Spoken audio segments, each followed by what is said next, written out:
adulthood because we need to keep everyone safe. It's not just about targeting children alone. I'll point out for Mr. Moore's edification that Australia moved on children alone in 2015.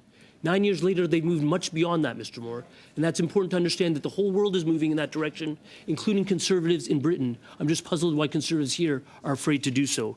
And lastly, you asked me, Madam, about prevention and the notion of preventive assisting against hate. This is a very important question, and what I would say to you is that we already have, in certain defined circumstances where reasonable grounds can be made up, the ability to effect a thing like a peace bond to prevent harm against a woman facing domestic violence. That includes preventative restrictions on speech, prior restraint of speech. What am I talking about? I'm talking about a man estranged from his former wife who cannot, because of a peace bond, post revenge porn about her. In certain circumstances, we allow this. We know this is significant. That's why we've injected in this legislation a safeguard of getting the local attorney general's consent.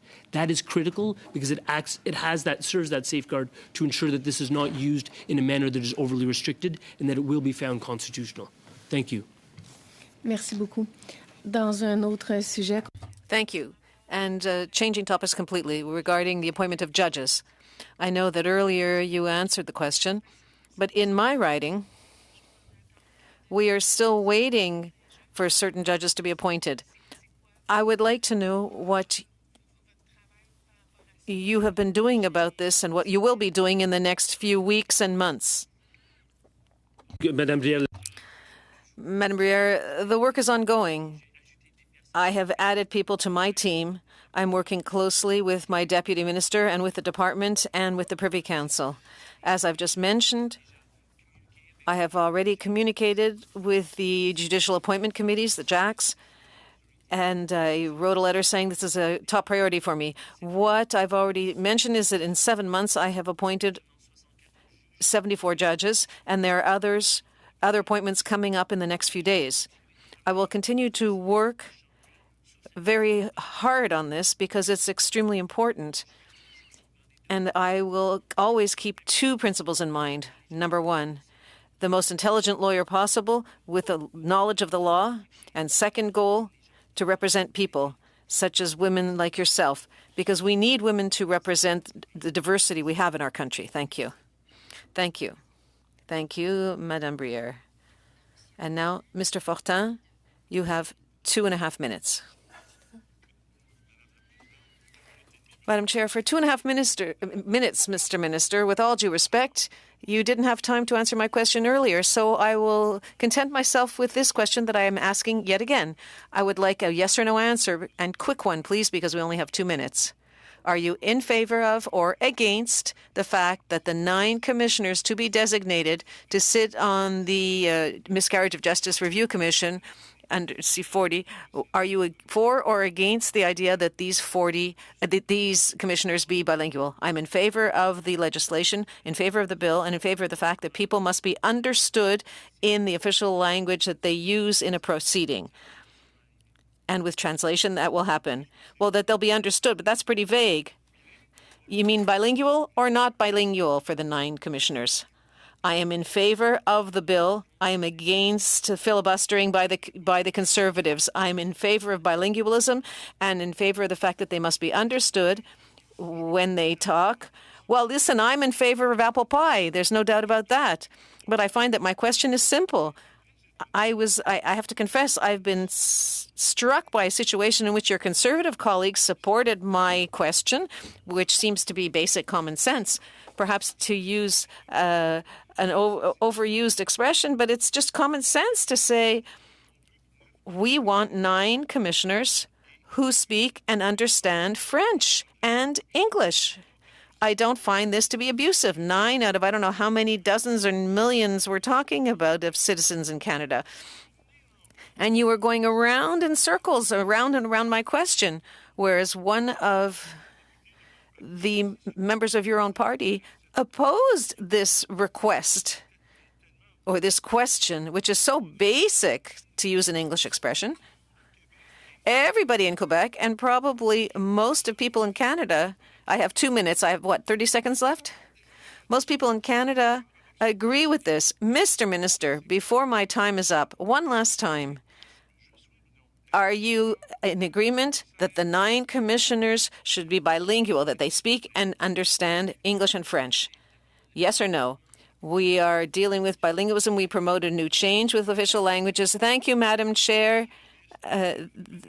Unfortunately, the minister is not, his answer is not of interest. People have to be understood before the commission. My time is up and I'd like him to stop. Thank you very much, Mr. Fortin, and thank you, Minister. In 2.5 minutes, please. Well, this time I am going to continue. We are eagerly awaiting the passage of the Miscarriage of Justice Act because of its disproportionate impacts on some communities, including Indigenous community in Canada. And what Mr. Fortin continues to ignore is that an absolute requirement of bilingualism is in place for the Commission, but opposing that on all 9 commissioners would mean that First Nations, well-qualified people who speak a First Nations language plus one of the other official languages in Canada would be excluded from appointments if his hard and fast rule was applied. But I want to ask more generally on that question about the progress that is being made on the recommendations, the calls to justice from the missing and murdered Indigenous women's 231 calls in the areas for which you're responsible as a minister, because there has been some criticism that the result has mostly been committees and very little hard action to address those concerns. So could you speak a bit about the progress that's being made in the area of justice? Thank you, Mr. Garrison, for the question, for highlighting a very important subject. So with respect to MMIWG, those 230 plus calls to action are being worked on, particularly the ones that are in our jurisdiction. And we are working diligently on all aspects of it. I think the UNDA action plan speaks to that. I think the work that we're doing with respect to intimate partner violence and reverse owners on bail also speaks to that. What I would say to you on the issue about the Miscarriage of Justice Commission is I'd return back to what I said when I was here, is that we have a situation where we've overturned about 27 cases in 20 years, and the Brits have done 500 cases in the same time span. That's statistically improbable. It's not because their system is inferior to ours. It's because we're not finding the cases. And 22 of those 27 cases were white men. We know that statistically there's overrepresentation of Indigenous and Black persons in our justice system. We're going to find those cases, and we're going to find them with a robust commission. And once again, I want to draw our attention to real-world consequences. The delays that we have in getting this up and running means that people who are likely not guilty of anything are continuing to serve sentences, whether those are in custody or in the community. And by the delays that we're having with setting up, passing this legislation and getting it set up, we're perpetuating injustices. And I wonder whether you would agree with me that this is a serious concern. I think it's an extremely serious concern. I find it actually quite flabbergasting that it has become a partisan manner about keeping an innocent man or woman in prison. That should never be partisan. And again, I would say to you that other countries are able to overcome partisanship on such a basic fundamental premise. We should be able to as well. And it's unfortunate that we're not able to. Thank you very much, Minister. Thank you, members. Thank you, staff. Any concluding remarks, Minister? My concluding remark would be that with respect to Bill S-210, that proposed by Senator Milleville-Deschênes, there are very legitimate questions that relate to privacy interests, right? And what we need to do is we need to understand that age verification, age-appropriate design features are entrenched in Bill C-63, something that Monsieur Fortin seemed to misunderstand. And secondly, that the idea of uploading an age verification measure, such as one's government ID, is something that has actually been roundly criticized, including by people like law enforcement, who would be concerned about what that kind of privacy disclosure would do in terms of perpetuating financial crimes against Canadians. What we need to be doing here is keeping Canadians safe by ensuring that there are age-appropriate design measures that are informed by a conversation between law enforcement, government, and the platforms themselves. There are examples of how to do this, and we're keen to work on those examples and to get this important bill into this committee so we can debate what are the best ways forward. Well, Thank you. For those concluding remarks. As the chair, I'm extremely looking forward to having that bill come before me, particularly as a previous, Justice Minister who dealt with it in Nova Scotia. When a young girl committed suicide because of exactly what we will be dealing with here. So thank you very much for those concluding remarks. Thank you to the staff. I'm going to suspend for a minute to allow you to to take leave, and then we will continue with our motion.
Asian Standing Committee on Justice members, the suggestion is that we meet them on next time we meet on Monday, which is the date they wanted, Monday, April 8th, from 11:45 to 1 o'clock.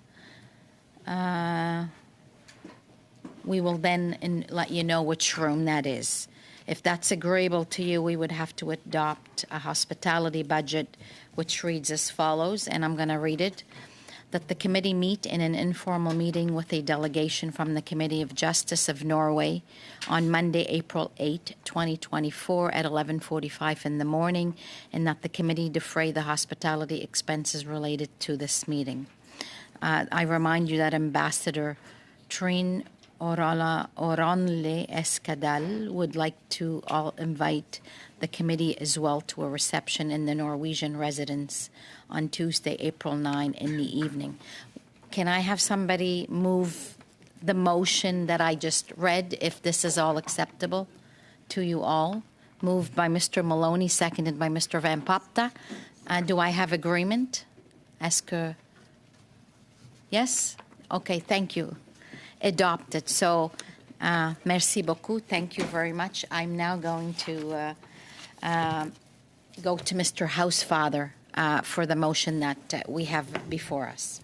Thank you so much, Madam Chair, and thank you to fellow committee members. The motion that I wanted to put forward is the one that we have in front of us, that pursuant to Standing Order 1082, and in view of the alarming escalation of anti-Semitism in Canada, the committee undertake a study on the issue of anti-Semitism and the additional measures that could be taken to address the valid fears that are being expressed by Canada's Jewish community, that the study include but not be limited to the issue of anti-Semitism on university campuses, that the study should be at least 3 meetings, and that the committee report its findings to the House. Madam Chair, just briefly, because I've had a chance on Monday to deliver a speech in the House that dealt very much with this issue, the Jewish community in Canada is feeling frightened to a level that I have never seen. While anecdotally people are taking off mezuzahs from doors and afraid to send their kids to schools, the vast majority of Jewish Canadians are affected in a broader way, because those are anecdotal small incidents. I don't think that's happening really that much. But what is happening is people expressing their fears to me, wondering if they're safe in this country, wondering if they have a future in this country, which I never in my life believed would happen in Canada. And I don't see that, frankly, when I'm in the United States, anywhere near as much. So something is happening here. Anti-Semitism is happening around the world, but the perception of the community in Canada is drastically different than what I find south of the border. And so I really think the committee needs to look into what is happening, what can we do, And I'm going to talk about two issues very briefly, Madam Chair, that I think are the most poignant, most important. One of them